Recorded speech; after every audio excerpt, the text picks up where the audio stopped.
नमस्कार विद्यार्थियों, मेघराज गुरुकुल में आपका स्वागत है। और आज जो वीडियो हम आपके लिए लेके आए हैं वो काफ़ी मज़ेदार होने वाला है, क्योंकि आप समझ रहे हैं कि जो टॉपिक अपन कंटिन्यू पढ़ रहे हैं उसका पहला वीडियो अपन डाल चुके हैं नंबर्स का पहला वीडियो अपन ने डाला था इकाई अंक ज्ञात करने पे।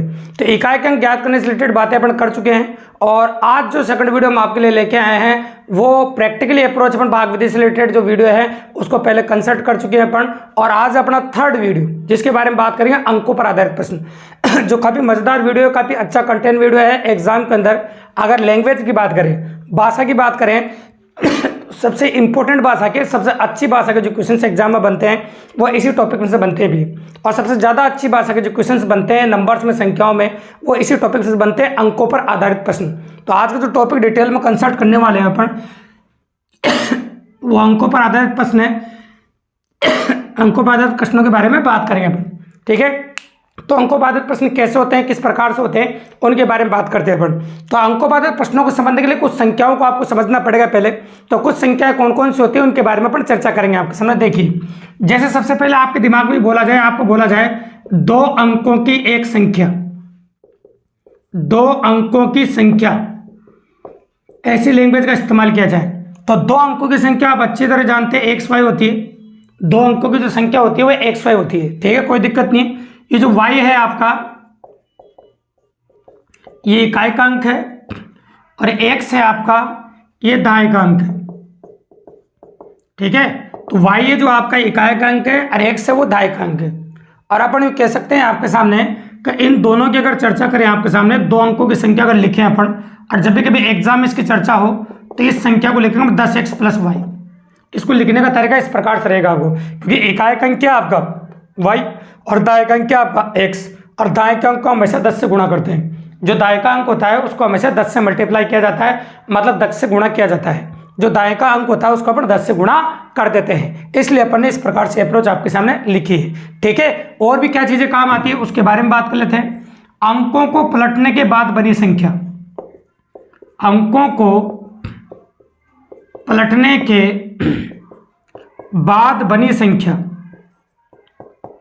अगर अंकों को पलट दो तो कैसी संख्या बनेगी उसके बारे में बात कर रहे हैं। तो जैसे x को y और y की जगह x ऐसे पलट दो आप, तो आप कह सकते हैं 10y + x हो जाएगा। तो अंकों को पलटने के बाद बनी संख्या हो जाएगी, इकाई का अंक दाएं अंक की जगह चला गया और दाएं का अंक इकाई अंक की जगह चला गया। मतलब अंकों को पलटने के बाद जो संख्या बनेगी वो बनेगी आपके 10y + x। बिल्कुल सिंपली कर सकते हैं और काफ़ी आसानी से अप्रोच कर सकते हैं अपन, ठीक है, कोई दिक्कत नहीं। इसके बाद अपन बात करेंगे 3 नंबर पॉइंट की, जो क्या काम आता है, अंकों का योग।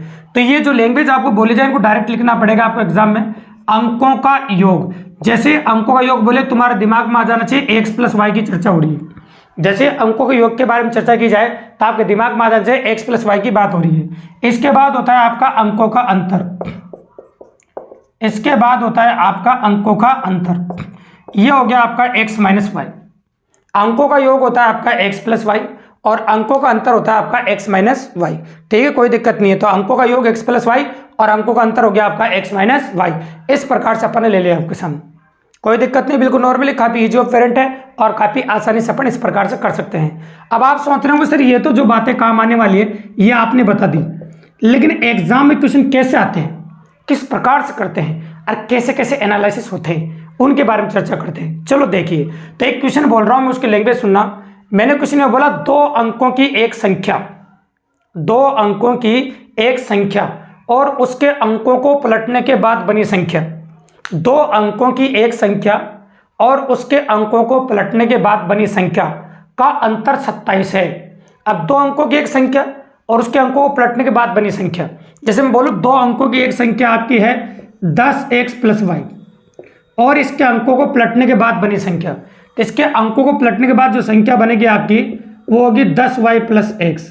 इनका अंतर जो है वो 27, इनका अंतर कितना आपका 27। तो 2 अंकों की एक संख्या और उसके अंकों को पलटने के बाद बनी संख्या, इन दोनों का जो अंतर है वो 27 है। इन दोनों का जो अंतर है वो क्या बताइए, 27 है। तो संख्या के अंकों का अंतर ज्ञात कीजिए, संख्या के अंकों का अंतर ज्ञात कीजिए, ठीक है। तो 10x में से x घटाइए, 10x में से x घटाते आ जाएगा आपका 9x, है ना। प्रैक्टिकली बात करेंगे और चाहो तो आप लिख भी सकते हैं, जैसे मान लो अगर डायरेक्ट नहीं घटाना चाहो, ये y प्लस का रहेगा और -10y का रहेगा, तो माइनस का 9y बच जाएगा यहाँ पर, और ये बच जाएगा आपका 27। अब यहाँ से 9 बार निकाल दो आप, x माइनस वाई बराबर 27 और 9 से काटोगे 3 बार, अतः x माइनस वाई बराबर 3। तो आप कह सकते हैं जो संख्या के अंकों का अंतर पूछा है उसका आंसर आपका 3 आ गया। तो मैंने संख्या के अंकों का अंतर आपसे पूछा था और संख्या के अंकों का अंतर जो है आपका वो 3 आ गया आपका। ये क्वेश्चन का आंसर आ गया, काफी इजीली और काफी आसानी से अप्रोच कर दिया अपन ने। अब क्वेश्चन नंबर 2 जो हम आपके सामने ले रहे हैं वो इसके साथ मिक्स करके ले रहे हैं, पहले इसको साथ में मिक्स करेंगे और फिर क्वेश्चन ले लेंगे अपन। ठीक है, कैसे? एक तो ये लाइन कॉमन रखेंगे अपन, 2 अंकों की एक संख्या और उसके अंकों को पलटने के बाद बनी संख्या का अंतर 27 है। तो जब ये लाइन बोलेगा तो ये क्लियर हो जाएगा कि इसको सोल्व करने के बाद x माइनस वाई बराबर 3 आएगा, मतलब ये सेम लिखना है अपन। इसमें एक और लाइन बोली, अंकों का योग 5 है।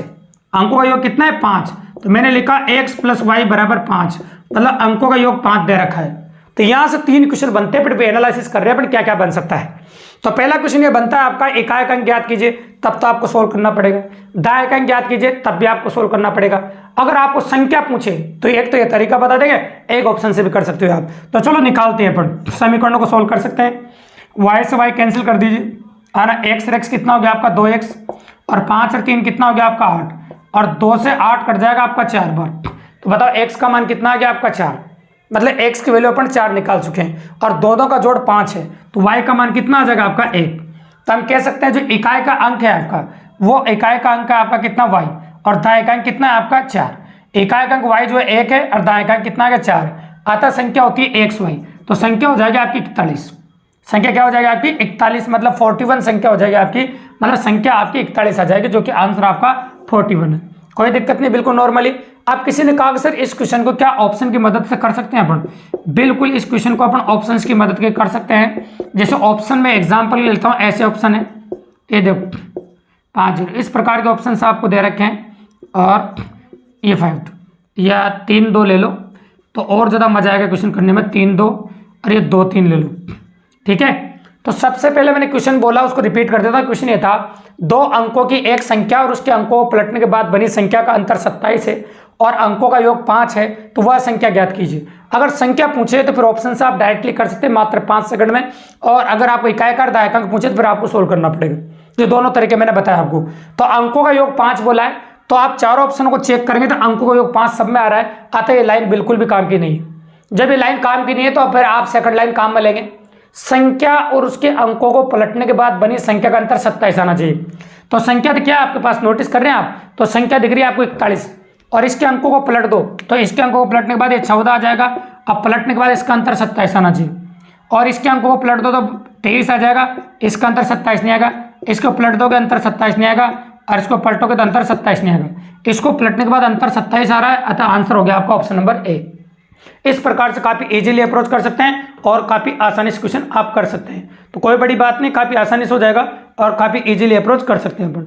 ठीक है, अब देखिए आप, तो एक क्वेश्चन और ले रहे हैं जिसमें 3 संख्याएं लेते हैं अपन, जिसके ऑप्शंस लिख देते हैं अपन, क्योंकि वो क्वेश्चन ऑप्शन से करने वाले हैं अपन, है ना। मैं ले रहा हूं आपके सामने उसमें ऑप्शन। पहला ऑप्शन है आपका 421, दूसरा ऑप्शन है 842, है ना, इस प्रकार से अपन कर रहे हैं। तीसरा ऑप्शन है 446, इस प्रकार से कर सकते हैं अपन। और अगला जो ऑप्शन है आपका वो 6 8 और 0, इस प्रकार से अपने ले लिया आपके सामने, देखते जाइए आप। तो ये ऑप्शंस आपको दे रहा है क्योंकि इसमें जो क्वेश्चन अपन पूछ रहे हैं वो 3 अंक वाली संख्या है। तो जैसे क्वेश्चन बोला आपके सामने, एक 3 अंक वाली संख्या है जिसके अंकों का योग 14 है। लैंग्वेज सुनना, एक 3 अंक वाली संख्या है जिसके अंकों का योग 14 है और दाएं का अंक इकाई के अंक का दुगुना है। दाएं का अंक इकाई का अंक का दुगुना है तथा इकाई का अंक सैकड़े के अंक का 1/4 है। तो वह संख्या ज्ञात कीजिए। Question is completed now. बिल्कुल सिंपल ही बात है और काफी इजीली अपन ने कर दिया। तो सबसे पहले अपन ये चेक करेंगे कि अंकों का योग 14 होना चाहिए। तो पहला ऑप्शन अपन ने देखा, अंकों का जो योग हो रहा है 7 हो रहा है, आते देखते गलत हो रहा है। बाकी तीनों में अंकों का योग 14 हो रहा है, तो ये तीनों अपन को चेक करने पड़ेंगे। इसको तो बिल्कुल चेक भी नहीं करना पड़ेगा क्योंकि अंकों का योग इसमें 14 हो ही नहीं रहा है, इसमें अंकों का योग 7 हो रहा है, तो ये तो पहले में गलत हो गया। अब ऑप्शन नंबर बी से चेक करना शुरू करते हैं। तो मैंने लैंग्वेज बोली थी, दाएं का अंक इकाई के अंक से दुगुना आना चाहिए, तो मैं इस ऑप्शन को चेक कर रहा हूं। तो दाएं का अंक इकाई के अंक से दुगुना वास्तव में सही बात है, और इकाई का अंक सैकड़े का अंक का 1/4 होना चाहिए। तो 1/4 मतलब इसमें 4 का भाग लगाए तो 2 आना चाहिए, तो इसमें वास्तव में 4 का भाग लगाने पर 2 आ रहा है, मतलब 8 में 4 का भाग लगाने पर 2 ही आ रहा है, तो मतलब सैकड़ा का अंक का 1 चौथा हो गया 2। इसका मतलब जो लाइन आपको बोली गई है वो 100% ऑप्शन नंबर बी पे अप्लाई हो रही है। तो आप कह सकते हैं आंसर हो जाएगा आपको 842, जो कि बिल्कुल सिंपली कर दिया और काफी इजीली अप्रोच किया।